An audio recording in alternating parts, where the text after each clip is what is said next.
The night was calm, yet James's heart refused to follow its rhythm. From his small apartment window, he could see the city lights stretching endlessly across the horizon, a glittering mosaic of ambition, wealth, and dreams.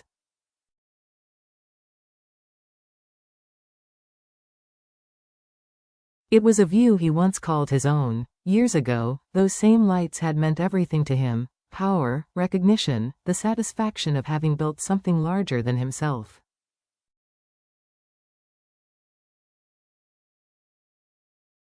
Back then, success felt eternal. But now, standing there in the dim quiet of a rented room, they looked like stars from another universe, beautiful, unreachable, and painfully distant.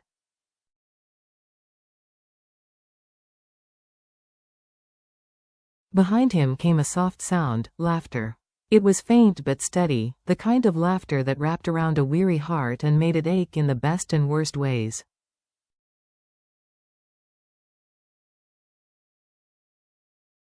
Diep was sitting on the floor, helping their little niece, Nhi, stack wooden blocks into a tower that leaned dangerously to one side.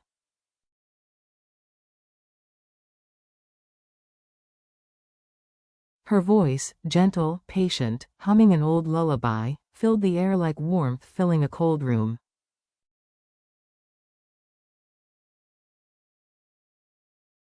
That sound, that warmth, it was home. James turned and watched them for a long time.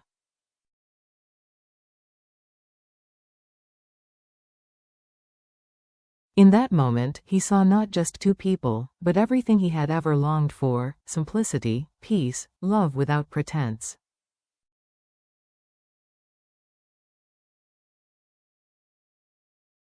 Yet, buried beneath that tenderness was an ache he couldn't quiet. For so many years, he had believed that love and career could walk side by side.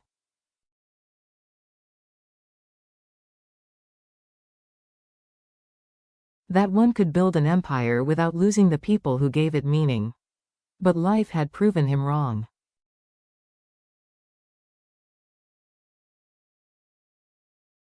Earlier that day, he had received an offer. Not just any offer, but the kind of offer that could change everything.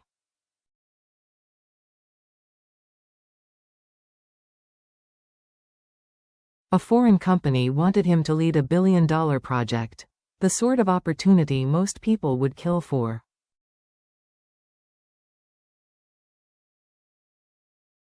It promised redemption, prestige, the chance to reclaim the reputation he had lost after his company's collapse.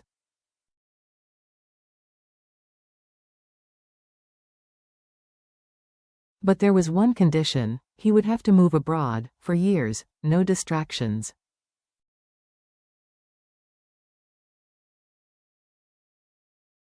No family, no visits, no Diep, no Nhi, no home. He remembered sitting across from the board that afternoon, smiling politely as they spoke about figures and forecasts.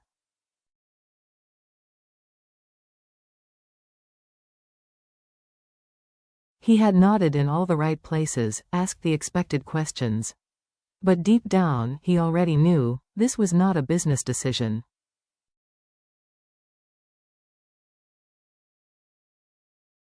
This was a moral one. A test of who he was, and what he was willing to lose again.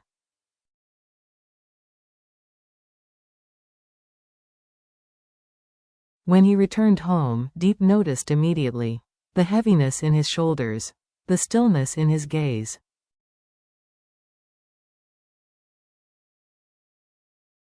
"Are you tired?" she asked softly, wiping her hands after feeding Nhi. James smiled faintly.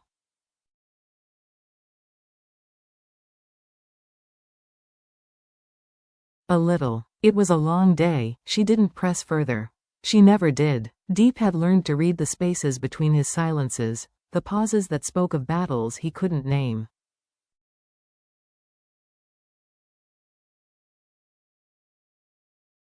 Instead, she walked over, handed him a bowl of warm soup, and said, "Eat before it gets cold."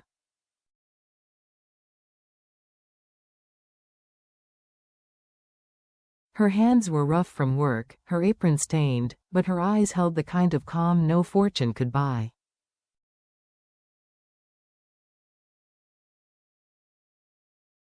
James watched Nhi crawl into her lap, laughing, and something broke quietly inside him.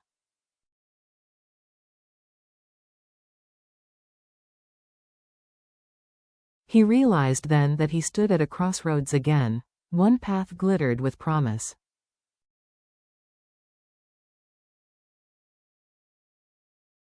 The other, quiet, small, was built from love. Society would tell him to choose success.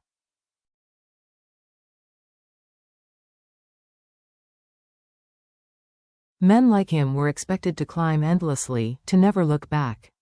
But every time he imagined that gleaming office abroad, all he saw was Diep and Nhi fading from view, like ghosts lost in the distance.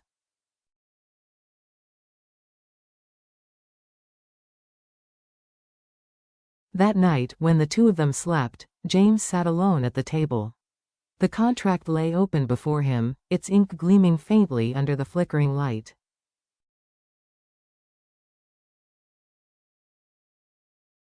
He could almost hear his father's voice echoing in his mind. "Don't be a fool, James.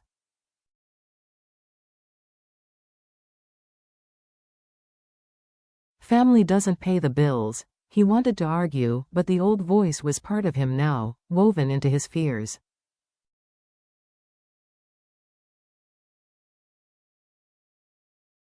Then his eyes landed on a small piece of paper, a crayon drawing Nhi had made that afternoon.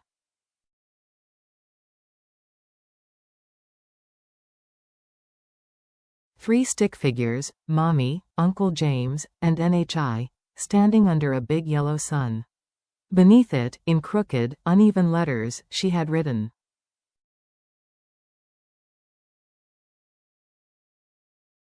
"Me, Mommy, and Uncle James. Happy forever." James's vision blurred. His hand trembled.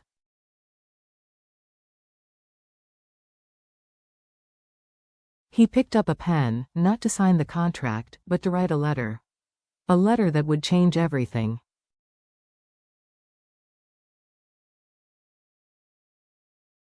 By morning, the world looked soft again. The light filtered gently through thin curtains, painting golden streaks across the room.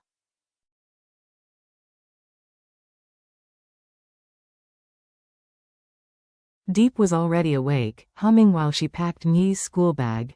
James stood in the doorway, memorizing her every movement.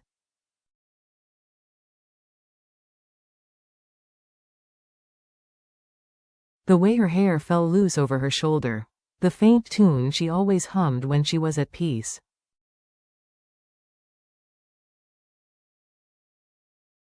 He hadn't slept. The letter, folded neatly in his jacket pocket, felt heavier than stone.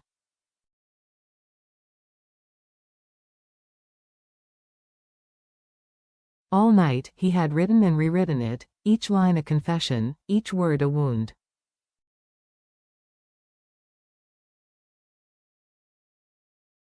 After breakfast, he kissed Nhi on the forehead. "Be good today, okay?" She giggled, holding his face between her tiny hands.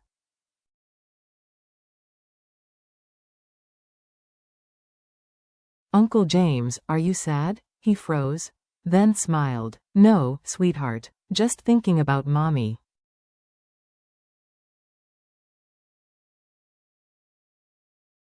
She teased him, and the three of them laughed. But only one of them knew that laughter was hiding a goodbye.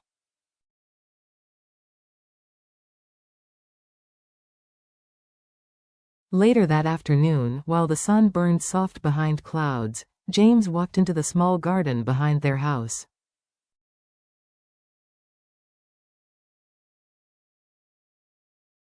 The air smelled of earth and daisies, Diep's favorite. He picked one carefully, tucked it into the envelope with his letter, and placed it gently beside her sewing machine.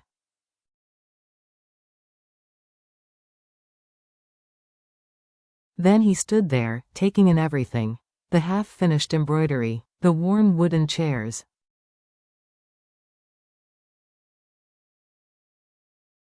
The family photo they had taken last spring. Every inch of that small space was filled with love, not luxury, but presence.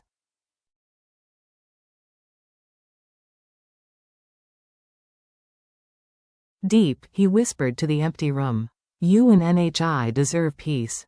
Not a man haunted by his failures.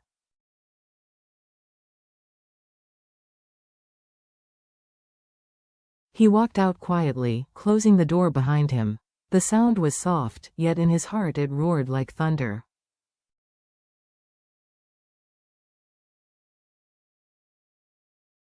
When Diep returned from the market, the house was still. James, she called. Once, twice.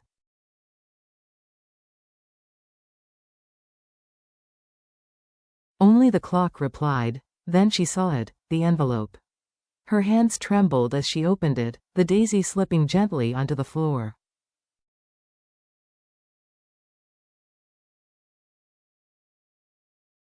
My dear Diep, if one day you wake up and I'm gone, please don't think I stopped loving you.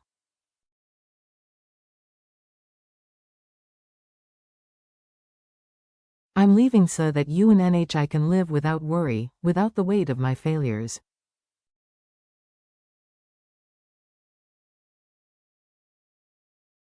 I've lost too much, but the one thing I did right was loving you both. When all this is over, if I'm still worthy, I'll find my way home.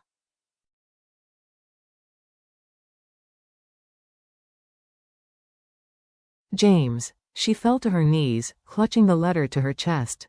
Mommy, where's Uncle James? Nhi asked, tugging at her sleeve.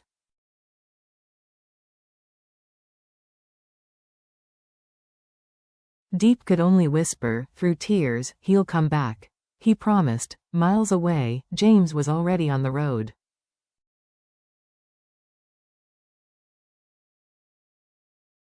He wasn't chasing success anymore, he was chasing redemption. The city lights stretched out again, but this time they looked cold, indifferent.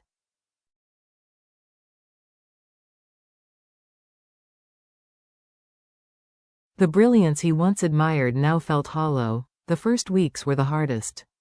He lived in a small, damp room on the edge of the city, where the ceiling cracked and the rain leaked through.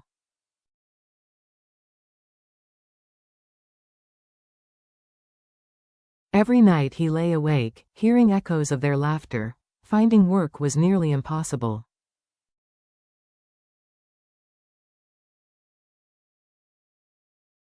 Once hailed as a visionary, he was now dismissed as overqualified, unstable, a risk.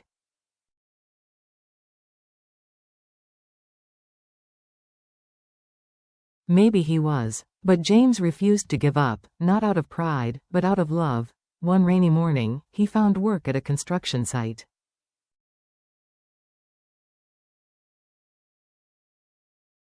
It was hard, grueling labor, hauling bricks, mixing cement, wiping sweat that burned his eyes.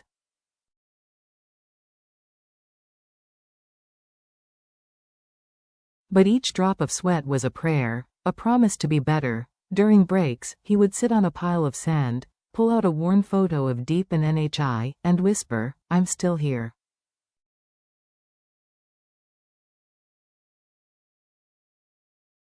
Still trying. Back home, Diep worked long hours too.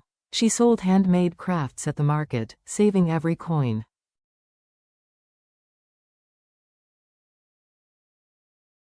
Nhi missed him terribly. Each night, she would tape her drawings of the three of them beside her bed.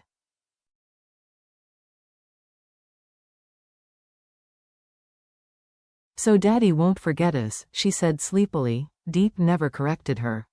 She never blamed James, never cursed his absence.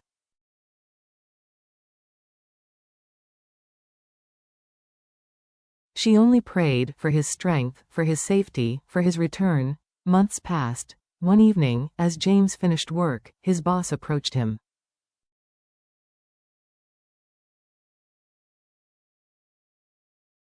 You're a hard worker, Lou. We're opening a new branch, need someone trustworthy to manage it.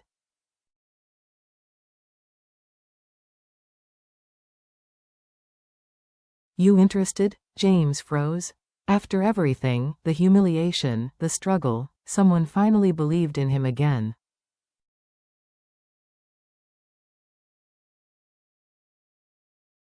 That night, he walked to the city bridge. The river below shimmered with reflected light.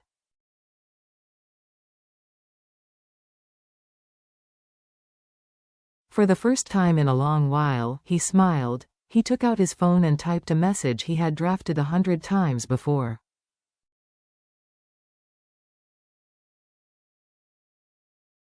Diep, I'm okay. I'm working again. I miss you and Nhi every day. I'll come home when I can stand tall beside you again.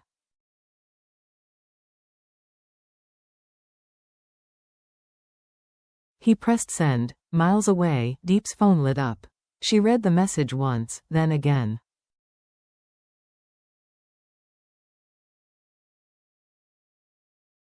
Tears welled in her eyes, but this time, they were tears of hope. I knew you wouldn't give up, she whispered.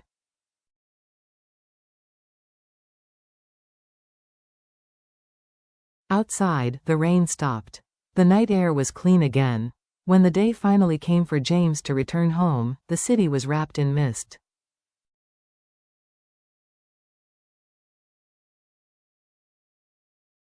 He packed a small suitcase, just a few shirts, the old photograph, and the courage he had rebuilt piece by piece.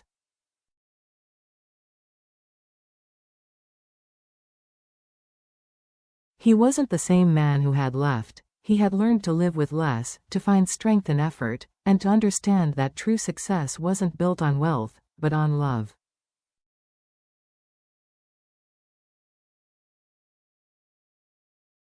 The bus ride home felt endless. Every passing field brought back memories: Diep's laughter, Nhi's giggles, the golden light that used to pour through their kitchen window.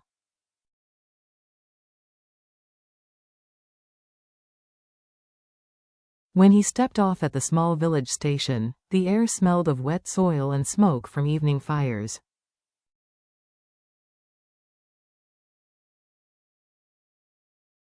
He stood still for a moment, just breathing it in. He was home. As he walked down the narrow dirt path, he saw smoke curling from their chimney.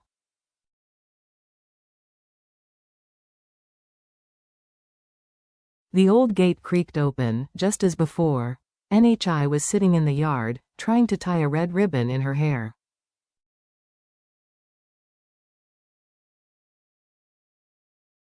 When she looked up, her eyes widened, she froze. Then screamed with joy. Daddy! She ran toward him, stumbling, laughing, crying all at once.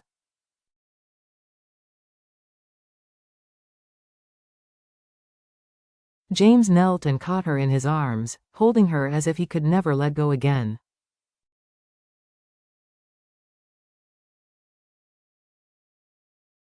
Diep appeared at the doorway, her hands still dusted with flour. For a moment, she just stood there, tears streaming down her face.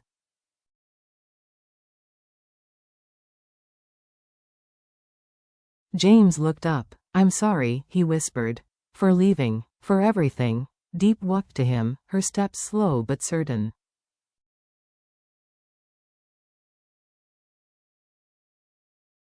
She touched his face, smiling through her tears. You didn't leave, she said softly.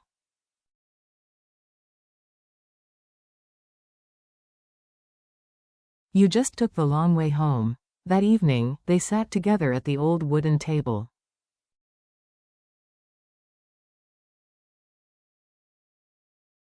Diep had cooked his favorite meal, nothing extravagant, just rice, vegetables, and soup that tasted like peace.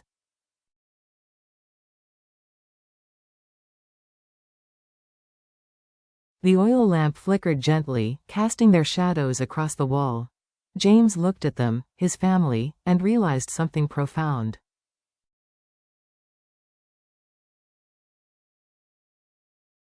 He had once lost everything: his company, his wealth, his pride. But in losing all that, he had found what truly mattered.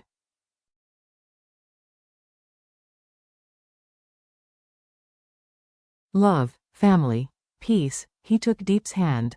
I may have failed as a businessman, he said, but I'll never fail as your husband, or as Nhi's father.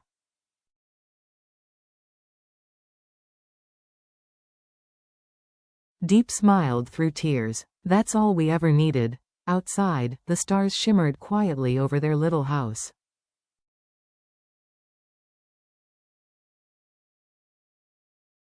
It wasn't a mansion, but it was filled with laughter, warmth, and light. And that, James thought, was more than enough.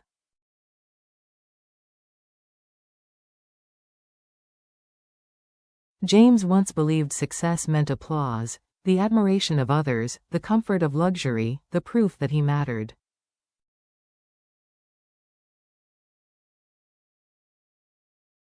But when the applause faded, when the empire crumbled, what remained was the truth he had long avoided.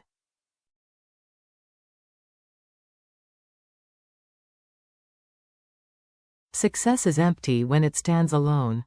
Love gives it meaning. Through failure, he found grace.